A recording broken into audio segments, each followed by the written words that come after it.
ہزاروں کراچی والوں کے لیے ایک اور بہت بڑا سر درد ہے. ان کے ساتھ ہزاروں غیر ملکی پاکستان میں بیرون ملک رہنے والے پاکستانیوں کے لیے ایک بڑی ہاؤسنگ اسکیم میں فراڈ ہوا ہے اور اس کا نشانہ یہ ہزاروں فیملیز بنی ہیں. اور اس کا ذکر آج کل یہ پورا معاملہ نیب کورٹ میں پہنچ چکا ہے. نیب اس کا کاگنیزنس لے چکی ہے اور آج کل یہ احتساب عدالت میں فضائیہ ہاؤسنگ اسکیم کے نام سے اس کرپشن اسکینڈل کا بہت بڑا چرچا ہے. نیب تحقیقات کے دوران یہ کنفرم ہوا کہ ایئر فورس کے جنگی ہیروز اور شہداء کے اہل خانہ کی بحالی کے نام پر شروع کیے گئے اس منصوبے پر 13 ارب روپے کا گڑبڑ گھوٹالہ ہوا ہے اور تقریباً 13 ارب روپے کا لوگوں کے ساتھ فراڈ ہو چکا ہے. ریکارڈ سے پتہ چلتا ہے کہ 8,400 ہاؤسنگ یونٹس میں سے صرف 30 یونٹس پی ایف کے شہداء کے حوالے کیے گئے ہیں اور یہ ایک بہت بڑا مس مینجمنٹ ہوا ہے, بہت ہی مس کیلکولیشن ہوئی ہے.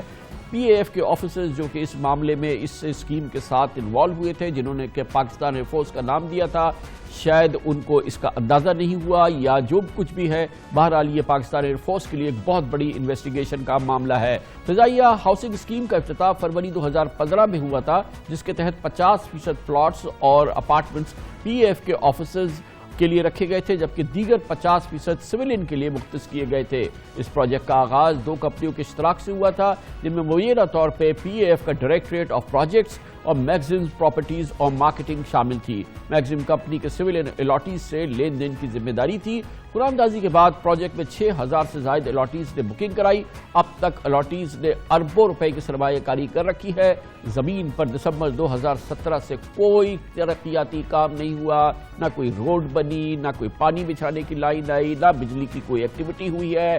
ویسا کا ویسے ہی پچھلے 2 سال سے معاملہ کھڑا ہوا ہے, مگر اس کے بعد بھی 1.5 سال تک الاٹیز سے قسطیں جاری ہوتی رہی. یہ ہاؤسنگ اسکیم الاٹیز سے قسطیں رہتی رہی اور پھر یہ متاثرہ الاٹیز بے قابو ہو گئے. شدید احتجاج کے بعد نیب نے تقریباً 1.5 ماہ قبل اس اسکینڈل کی تحقیقات کا آغاز کیا. 2 ماہ قبل کراچی میں فضائیہ ہاؤسنگ اسکیم کے مرکزی دفتر کے باہر متاثرہ الاٹیز نے احتجاج کیا اور اپنی رقوم کی واپسی کا بھرپور مطالبہ کیا.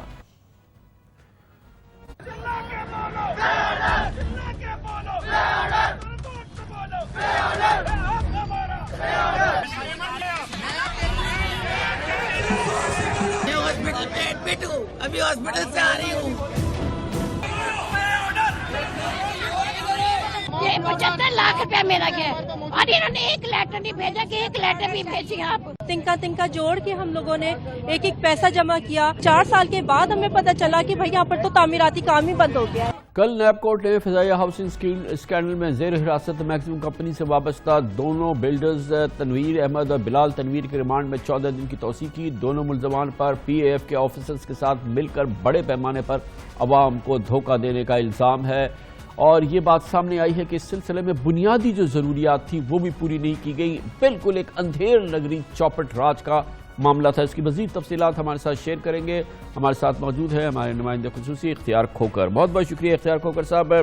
بتائیے گا جو ہمیں یہ بتایا گیا ہے کہ جو بنیادی چیزیں ہوتی ہیں وہ تک اس اسکیم کو لانچ کرنے سے پہلے, لوگوں سے پیسے لینے سے پہلے اور اس کے ساتھ باقاعدہ پی ایف کا نام لگا تھا, وہ پوری نہیں کی گئی تھی. بالکل بیسک چیزیں بھی پوری نہیں کی گئی. جی خان صاحب, سب سے پہلے بنیادی چیز ہوتی ہے کوئی بھی اسکیم جب لانچ ہوتی ہے تو اس کا لے آؤٹ پلان جو ہے وہ اپروو ہوتا ہے. متعلقہ ملی ڈیولپمنٹ اتھارٹی سے اس کا لے آؤٹ پلان اپروو ہونا تھا, وہ نہیں ہوا.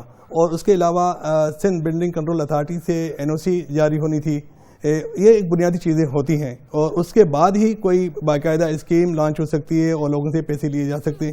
یہ بنیادی کام ابھی تک نہیں ہوئے.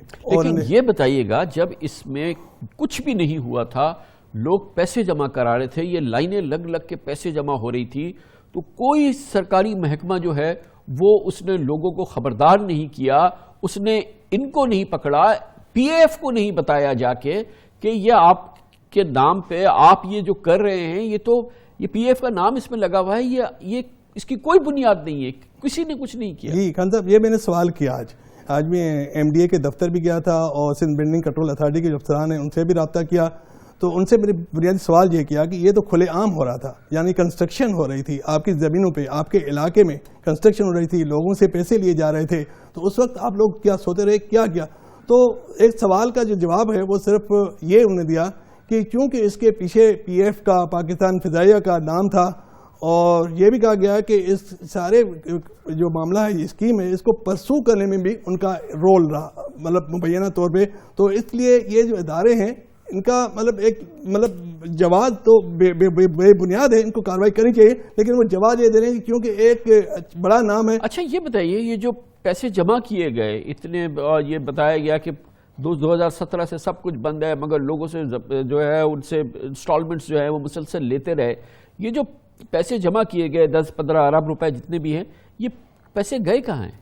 دیکھیں یہ ان کا خان صاحب جوائنٹ اکاؤنٹ ہے نا، یہ ایک اشتراکی اسکیم ہے. پاکستان فضائیہ اور ایک پرائیویٹ کمپنی ہے میگزم کمپنی، ان کے یہ زمین بیسیکلی میگزم کمپنی کی تھی. ان کے جو میگزم کا جو مالک ہے تنویر، ان کی بیوی کے نام پہ تھی، اور انہوں نے فضائیہ کو ₹1 فی مربع گز پہ بیچی، اور ان کے درمیان ایک معاہدہ ہوا کہ جی اس کا ایک حصہ جو ہے نا کمپنی کے لوگوں کو دیا جائے گا.